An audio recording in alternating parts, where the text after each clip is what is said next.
right, as we are now gearing up again, talking about the election, understanding how does American government work, we talked about the philosophy of government from the Declaration, that the Founding Fathers believed there was a divine creator, and he gave rights to man, and government's job was to protect the rights that God had given to man.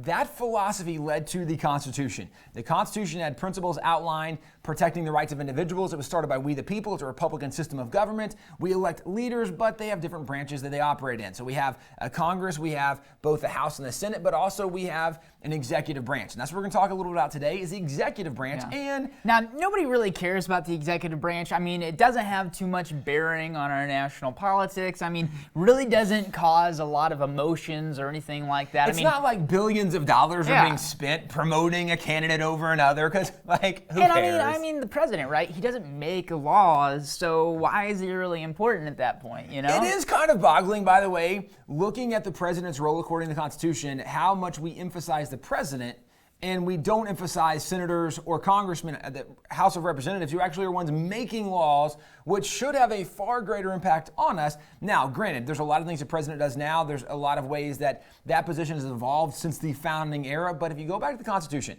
what the Constitution clearly outlines is not only that we're going to have a president and a vice president. It's even interesting that in the Constitution, as you go to the very beginning, it talks about a president is going to be chosen by electors, which now we get into the Electoral College.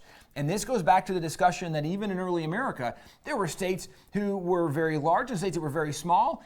And some of the very small states said, well, we're concerned that we're never going to get to have a say in who's the president. So what can we do? And so the Constitution says, well, every single U.S. representative will have a vote. Every single senator gets a vote. And not that they themselves get a vote, but the state gets a vote based on how many representatives they have in Congress and in the Senate. So that's part of the electoral vote.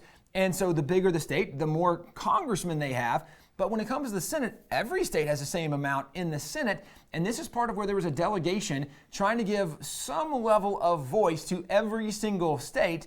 And so it's not just that you have to win the majority of votes, you have to win the majority of electors from these states where there's so many electors out there. So even that is outlined in the Constitution, as well as some of the function and role of the president. Yeah, because the president, like we've been talking about, isn't making laws for the people, but it's really kind of almost the outward-facing face for America. You know, it deals with the military. Mm-hmm. It deals with, meeting foreign countries and things of that nature. Yeah, diplomats, foreign officials. In fact, right here, we actually have, this is from our second president, John Adams. Yeah, so you see a signature right down here. So this is military recognition by John Adams, second president, because he's commander-in-chief, so he's in charge of the military by and large. Right, and this is what you do see from the Constitution as well. Now, the Constitution says that he is commander of the Army and Navy, because at that point, there's not really Marines, there's not an Air Force, there's not a Coast Guard, or whatever else you want to throw in there. Wait, there's not an Air Force?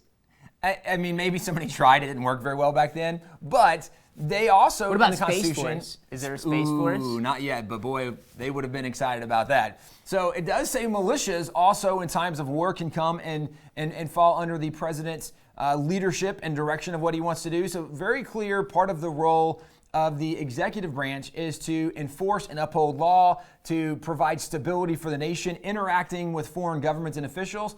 And one of the things that's also interesting is, as we look at even the role of presidents, when America becomes a nation at the very beginning, 1789, George Washington becomes president. Congress then does the Bill of Rights, and we'll talk about the Bill of Rights later. When they do the Bill of Rights, and now we've gone through, and there's 10 that are, actually there's 12 that were sent back, 10 were approved, but they were sent to the states to say, what do you guys want? Let's vote on some of these amendments to the Constitution that was believed to be needed. But once Congress finished their role and they sent those proposed amendments to the states, Congress then went to the president and said, hey, because we've now become a nation, because we just were able to complete all these proposed amendments, we should have time to remember God and maybe pray and thank God for his blessings for America. George Washington said, I love that idea. And so George Washington comes out with the very first ever presidential prayer proclamation. This is the first printing of it, and it's just right here on this side from this newspaper. But this is George Washington's calling the nation to pray as we've now officially become a nation. Yep, and so, I mean, it really is good. We have an article on the website about it that you can read it in its entirety.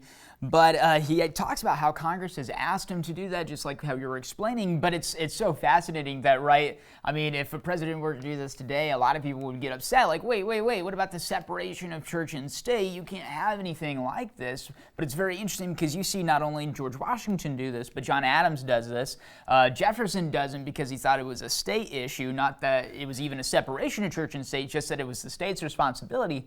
But almost every single president since George Washington has issued these national calls to prayer for Thanksgiving or even fasting and things of that nature. Members of the first Congress, also many of them had been people who actually did the Constitution. So when they're doing this Bill of Rights, or when they're suggesting the president should have this call to prayer, these were guys who had literally just written the Constitution, and they're making this suggestion, so they didn't think it was unconstitutional. We've come a long way since then, but the point is, looking at the executive branch, we have vastly misunderstood some of the power, the authority of the executive branch, or what we think their role is. And we've seen the expansion of the executive branch over the years. You go back to a guy like Teddy Roosevelt, who is expanding what executive orders can do, and we're going to seize property and say this is now federal territory and national parks. And so you see the expansion of these executive orders over years, but if you look at the Constitution, it's very limited what a president is supposed to be able to do, what their power is, and really their power is supposed to be to enforce the laws from the legislative branch. The Article 2 that deals with the executive branch in the Constitution is not a very long article. It's a very quick and easy read, but also worth noting, it's much shorter than the legislative branch because the legislative branch was the one that had the most power. They're making the laws, so they have the most detail in the Constitution. The executive branch, the president, has a much smaller article, although even he has more detail and arguably more power than the Supreme Court, but we'll come to that later. If you want to find out more, we have a new resource out, The American Story, where we actually start with the story of Christopher Columbus.